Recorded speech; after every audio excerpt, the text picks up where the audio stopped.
De retour dans l'Africa Newsroom pour la deuxième partie, nous sommes toujours en compagnie de nos éditorialistes Gracien Rouki-Dikiza, Camille Sari et Alfred Chango. Tout de suite le dossier du jour.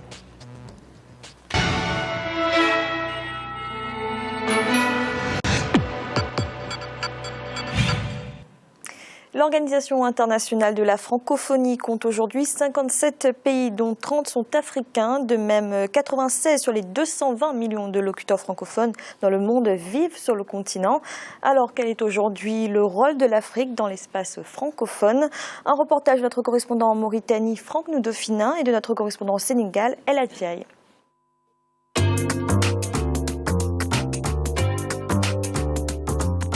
La francophonie désigne l'ensemble des personnes et des pays ayant la langue française en partage. C'est l'explication que le géographe français Onésime Réclus a trouvée à ce terme en 1880. Plus tard, le mot a évolué. La francophonie désigne aujourd'hui le dispositif institutionnel organisant les relations entre les pays francophones du monde. D'une organisation à caractère culturel, la francophonie est allée au fil des années bien au-delà de ses prérogatives. Politique, culture, économie, société, les domaines dans lesquels on trouve la francophonie aujourd'hui sont de divers ordres. Mais bien plus loin de toutes les considérations politiques ou économiques, le point focal de l'existence même de la francophonie demeure la langue française. Quel a été le rôle des figures africaines comme Léopold Sédar Senghor, Félix Houphouët-Boigny ou encore Amani Diori dans l'expansion de la francophonie sur le continent? La francophonie est-elle, comme le veut bien la déclaration de Bamako, un outil de promotion de la paix et de la démocratie en Afrique? Et quelle est aujourd'hui l'influence de l'organisation internationale sur le processus de développement du continent africain?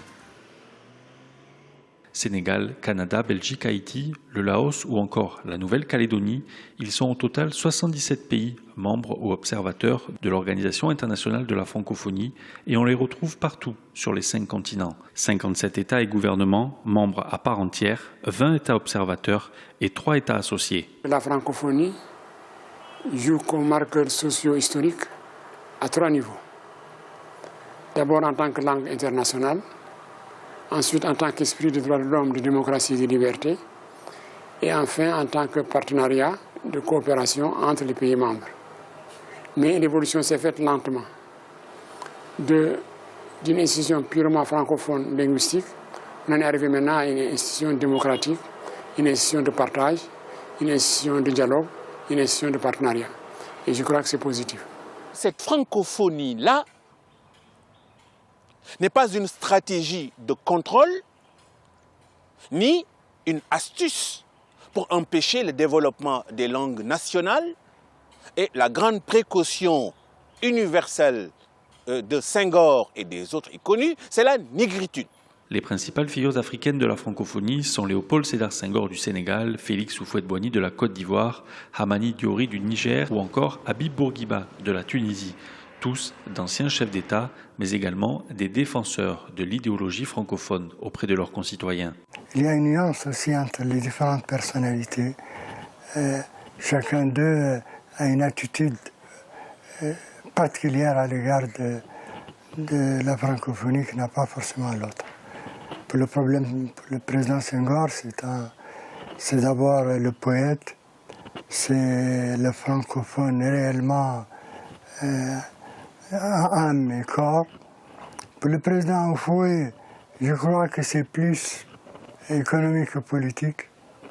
Et comme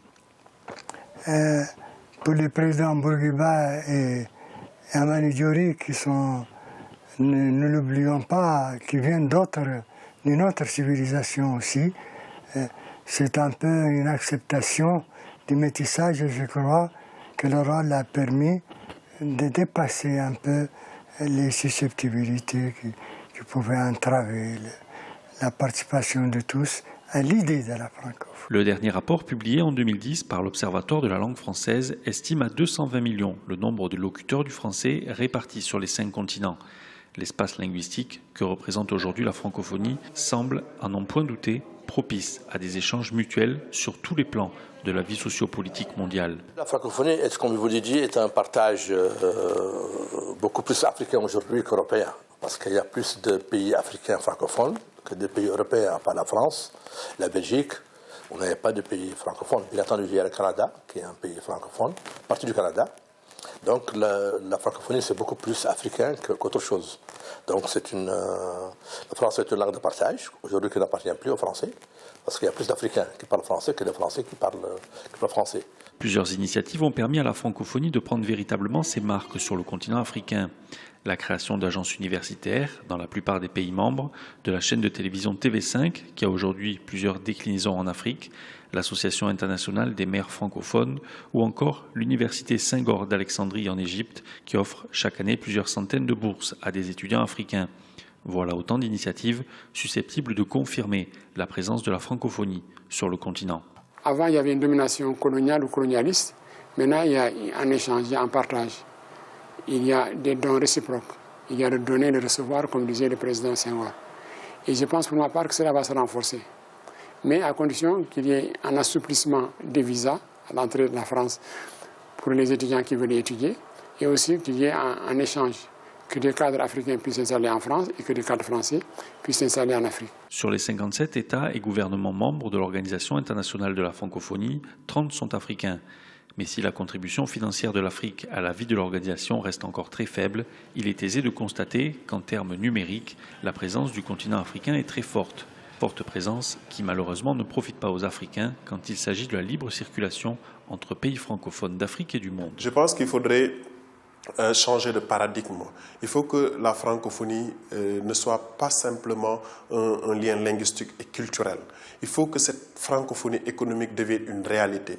Il faut que cette coopération entre les jeunes du Nord et les jeunes du Sud devienne une réalité et que non seulement avec les grandes entreprises, mais il faudrait qu'il y ait une approche qui soit appliquée au niveau de la base. Donc le secteur économique local est un aspect extrêmement important à développer dans l'espace francophone, mais également il y a cette fluidité de transport des biens et services entre les pays francophones qui peut aussi favoriser le développement économique des pays francophones. La francophonie a-t-elle maintenu son influence d'antan ?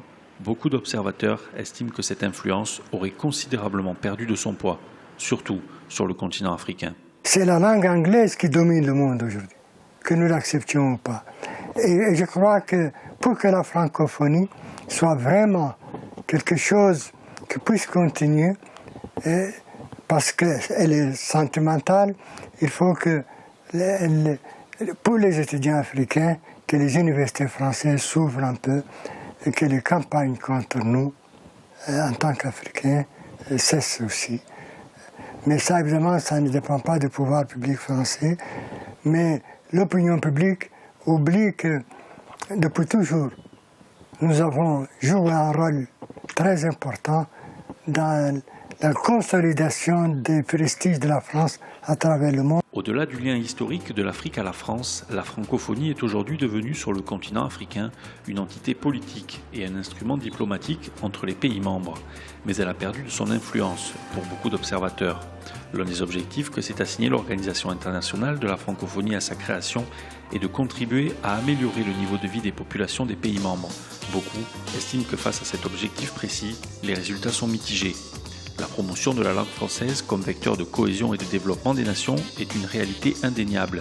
Il faut aujourd'hui un meilleur appui à l'éducation, à la recherche scientifique et une meilleure coopération entre les pays francophones du Nord et du Sud afin que le libre-échange puisse davantage s'affirmer.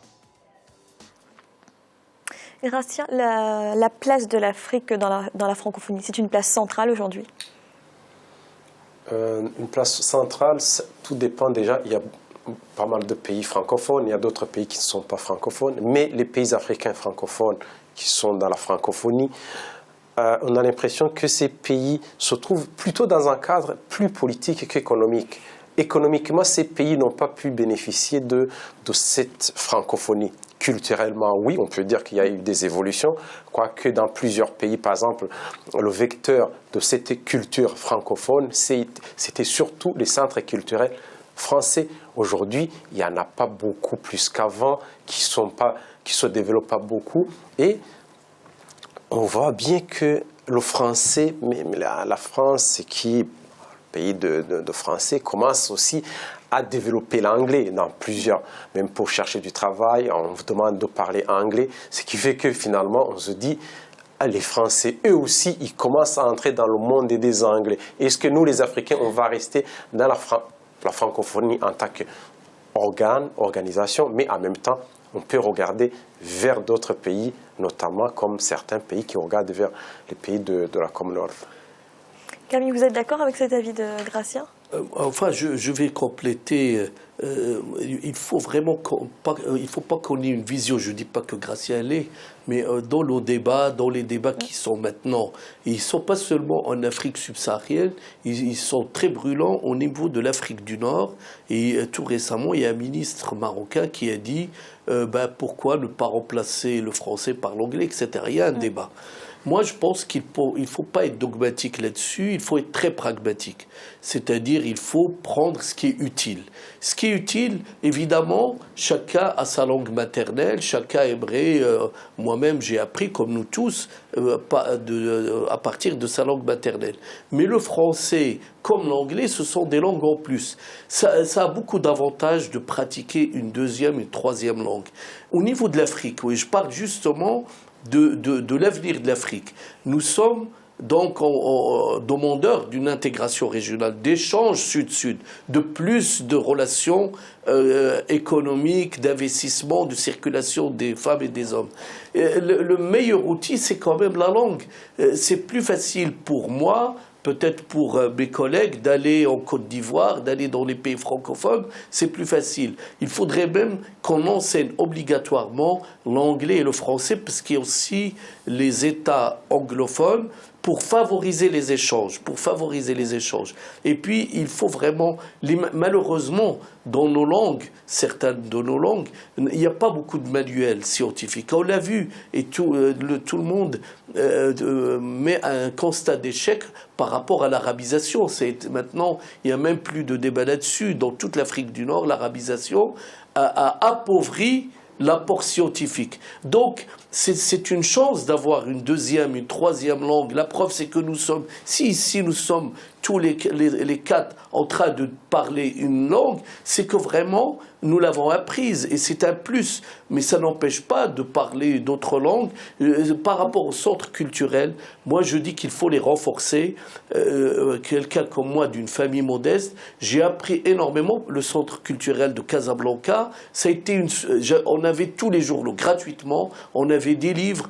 Pour nous, ça a été une bouffée d'oxygène. Ça nous a permis vraiment d'apprendre énormément de choses. Même gratuitement, il y avait des cinémas. Donc, les autorités françaises devraient mettre vraiment l'accent sur les centres culturels français dans nos pays. Alfred, c'est important de préserver le français pour ces pays africains francophones. Fanny, moi, est-ce qu'ils ont intérêt à le préserver? Je pense qu'on a dépassé cette querelle-là linguistique. Ça, c'était au tout début, d'ailleurs, où on parlait de néocolonialisme. Mais la francophonie a évolué, a mis en place des institutions qui permettent justement des échanges. L'agence universitaire francophone, par exemple, permet la mobilité, les échanges des universitaires des différents pays membres de la francophonie. Alors certains disent que c'est pas assez développé. Bien sûr, ça n'est pas assez parce que on voudrait que y en ait un peu plus. Mais je pense aussi que il faut équilibrer la francophonie. D'ailleurs, comme l'a dit l'un des sociologues qui est intervenu dans l'élément qui est passé, c'est que les pays africains sont majoritaires dans l'espace francophone. Donc, ils devraient peser quand même d'un poids important. En termes de quoi? Mais en termes justement, puisqu'on parle aujourd'hui au niveau économique, de la croissance à 2 chiffres en Afrique, et quand on prend les pays francophones, on voit effectivement que la croissance aussi est au rendez-vous. Et puis bon, on a des matières premières, on a toute une série de choses, et donc on devrait logiquement, au point de vue économique, peser plus dans la francophonie. Au point de vue politique, du fait justement que nous sommes les plus nombreux, on ne peut pas attendre de la France, puisqu'il faut équilibrer j'allais dire, le pouvoir au sein de la francophonie. C'est-à-dire qu'on est sorti justement de cette hégémonie de la France. Alors, je dis, pour peser plus, mais il faut contribuer au budget de la francophonie. Or, aujourd'hui, quand on regarde de près qui finance le budget de la francophonie, la France est le premier financeur de la francophonie, puis le Québec.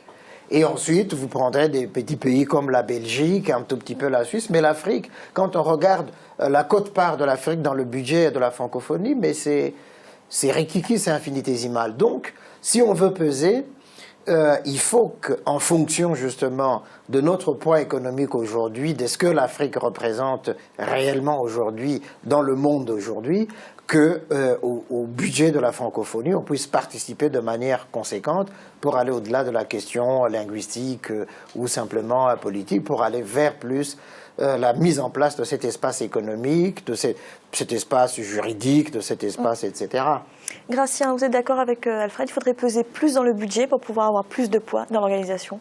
Pour moi, avant de peser plus dans le budget, d'abord, il faut définir la mission de la francophonie, parce qu'elle a beaucoup évolué. Maintenant, on parle de la mission économique. Il y a d'autres qui parlaient de mission de pacification, mission de médiateur, de négociation entre... On a vu la francophonie intervenir, par exemple, dans des pays où il y avait des problèmes d'élection ou un problème de négociation entre les opposants et le pouvoir. Mais si on va dans le domaine économique, la francophonie n'a pas assez de moyens pour entrer dans ce domaine. Il y a d'autres moyens, il y a d'autres organes qui sont en place, notamment il y a la CPCE, il y a tout ce qui est l'Union européenne. C'est-à-dire qu'on va demander à la France d'aider, parce que les pays africains ne vont pas donner beaucoup plus pour diluer l'argent au niveau des projets, mais plutôt on va demander beaucoup à la France d'intervenir. Je pense que la francophonie pourrait laisser, au niveau économique, et laisser la place aux organes qui sont bien, disons, outillés pour le faire, et surtout, notamment, intervenir dans le domaine de l'éducation. C'est un domaine où il y a un manque au niveau de l'Afrique, de l'éducation jusqu'à l'université, la formation technique, une éducation de la jeunesse pour accompagner le développement, la croissance. Non pas dans le domaine économique directement, mais intervenir sur des domaines, des outils qui interviennent dans le développement économique d'un pays, notamment l'éducation. Camille, il faudrait privilégier les rôles culturels et au niveau d'éducation plutôt que politique et économique? Enfin, non, tout se tient.